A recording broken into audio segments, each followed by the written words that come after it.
Nga federaalatiin himanni yakkaarratti banamee dhimma isaanii mana murtii federaalaa olaanaa dhaddacha heeraa fi shororkeessummaatti ilaalamaa kan ture keessaa galmee Jawaar Mohammadii fi Iskender Naggaafaa jalatti namoonni dhimmi isaanii ilaalamaa ture bu'uura labsii lakkoofsa 943 irraa bara 2008 himanni isaanii akka ka'u murtaa'een hidharraa bahuu ministeerri haqaa beeksise.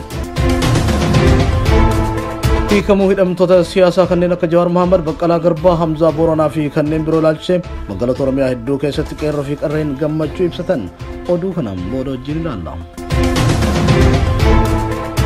Mootummaan naannoo Oromiyaa ibsa baaseen marii biyyaalessaa dhugoomsu jecha adeemsa waliigaltee keenyaa tokko jennee hidhamtoota siyaasaa hiikuun eegallee jirra jedheera. Garuu qondaalonni adda bilisummaa Oromoo hanga ammaatti hin hiikamne. Booda irraa haasofna. Hiikamuu hidhamtoota siyaasaa hordofuun qeerroon Oromiyaa kutaalee garaagararraa OMN dubbise qondaalonni ABO gameeyyiin saffisaan hiikamuu qabu jedhan Faayidaa Iliyaas isinitti hima. Lammiileen Oromoo mana hidhaa Saudi Arabiyaa keessa jiran hiikamuu hayyoota Oromoo kanneen akka Jawaar Mohammad, Baqqalaa Garbaa, Hamzaa Booranaa fi kanneen biroo ilaalchisee gammachuutti dhagame ibsatan Na'imaa Umartu qindeesse. Ammajjii 8 bara 2022 kun matoota oduu keenya har'aatiin guutuun oduu keenya har'aa kunootiin Faayidaa Iliyaasitti isin dabarsa.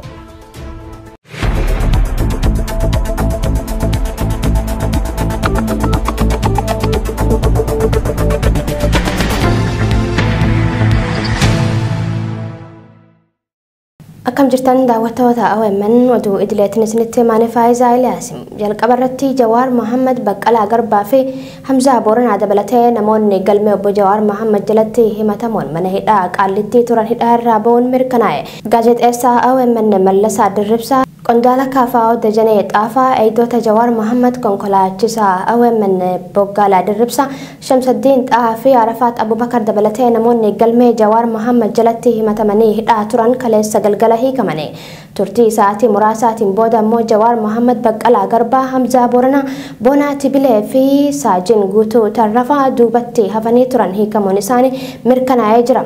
Jawaar Mohammadii fi namoonni kaleessa hidhaarraa hiikaman kunneen ajjecha artistaa Haacaaluu Hundeessaa irratti raawwatame hordofee waggaa tokkoo fi walakkaa dura badii tokko malee hidhaatti guuramuun ni yaadatama. Hooggantoota fi qondaalota adda bilisummaa Oromoo manneen hidhaa garaagaraatti hidhamanii jiran dabalatee hidhamtoonni siyaasaa Oromoo kumaatamaan lakkaa'aman ammallee manneen hidhaa keessatti argamu. Oduu keenyatti aanuun abbaan alangaa federaalaatiin himanni yakkaa irratti baname dhimmi isaanii mana murtii federaalaa olaanaa dhaddacha heeraa fi shororkeessummaatti ilaalamaa kan ture keessaa galmee Jawaar Mohammadii fi Iskender Naggaafaa jalatti dhimmi isaanii ilaalamaa ture bu'uura labsii lakkoofsa 943 muraa 2008 himanni isaanii akka ka'u murtaa'e hidhaarraa ba'uu ministeerri haqaa beeksise. Himanni kun akka ka'u kan murtaa'eef marii biyyaalessaa itti aanee taa'amu bu'aa qabeessaa fi hirmaachisaa gochuuf yaadameetii jee ministerichi. Kana malees galmee Dr. Dabratsiyoon Gabra Mikaa'el faa jalatti warra himanni irratti dhiyaata keessa haalli fayyaa fi umrii isaanii ilaalcha keessa galee namoonni 6 himanni isaanii ka'uun akka hiikaman murtaa'uun beekameeti jira. Jawaar Mohammadii fi Baqqalaa Garbaa dabalatee namoonni galmee Jawaar Mohammad faa jalatti himatamanii waggaa tokkoo fi walakkaa oliif mana hidhaa Qaallitti turan himanni isaanii ka'ee hiikamuun gara mana isaaniitti galu OMN mirkaneeffatee jira. Haa ta'u malee hooggantoota fi qondaalota adda bilisummaa Oromoo dabalatee hidhamtoonni siyaasaa kumaatamaan lakkaa'aman ammallee manneen hidhaa keessatti argamu. Ministeerri haqaa Itoophiyaa dhimma hooggantoota fi qondaalota adda bilisummaa Oromoo hidhaa jiranii akkasumas dhimma hidhamtoota siyaasaa kumaatamaan manneen hidhaa biyyattii keessatti argamanii irratti wanti jee tokkolleen hin jiru. Barreessaa olaanaan dhaabbata mootummoota gamtoomanii Antooniyoo Guterres Itoophiyaatti mormitoota jajjaboo dabalatee namoonni siyaasaa hidhaarraa hiikamuu miira gammachuutiin simannaa jiran. Qondaalli olaanaan UN kun ergaa gama Tiwiitarii isaaniitiin dabarsaniin wal waraansi Itoophiyaa keessa jiru dhaabbatee nagaa fi tasgabbiin biyyattii keessatti akka mirkanaa'u si'aayinaan ni gargaaraa jiran. Mootummaan Itoophiyaa marii biyyaalessaa karoorfame bu'aa qabeessaa fi hirmaachisaa taasisuuf hidhamtoota siyaasaa galmee Jawaar Mohammadii fi Iskender Naggaa jalatti himatamanii hidhaa turan himata isaanii kaasuun hiikuu beeksise. Murtoo kana hordofuun Jawaar Mohammad, Baqqalaa Garbaa, Dajanee Xaafaa fi gaazexeessaa Mallasaa Dirribsaa dabalatee namoonni galmee Jawaar Mohammad jalatti himatamuun hidhaa Qaallitti turan marti hiikamanii jiru. Hidhaa irraa hiikamuu Jawaar Mohammadii fi namoota galmee Jawaar Mohammad jalatti himataniin namoonni hedduun biyya keessaa fi biyya alaatti gammachuu isaanii ibsataa jiru. hidhamtoonni siyaasaa marti hiikamuu qabuun ejjennoo hedduun dhageessisaa jiran. Mootummaan naannoo Oromiyaa ibsa baaseen marii biyyaalessaa dhugoomsuuf jecha adeemsa waliigaltee keenyaa tokko jennee hidhamtoota siyaasaa hiikuun eegallee jirraa jedhus qondaalota adda bilisummaa Oromoo manneen hidhaa keessatti hafan ilaalchise hanga ammaatti wanti haaraan akka hin jirre maatii fi abukaatoon isaanii himane. Qondaalonni adda bilisummaa Oromoo gurguddoo obbo Abdii Raggaasaa, Mikaa'el Booran Kennasaa Ayyaanaa, Lammii Beenyaa fi Daawit Abdataa faan hanga ammaatti mana hidhaa keessatti argamu. Muhammad Fantaalee dhimma kanarratti waan qindeeffate qaba. Mootummaan naannoo Oromiyaa ibsa baaseen marii biyyaalessaa dhugoomsuuf jecha adeemsa waliigaltee keenya tokko jennee hidhamtoota siyaasaa hiikuun eegallee jirra jedhus qondaalota adda bilisummaa Oromoo Oromiyaa keessatti hidhamanii jiran ilaalchisee hanga ammaatti wanti haaraan akka hin jirre maatii fi abukaatoon isaanii himan.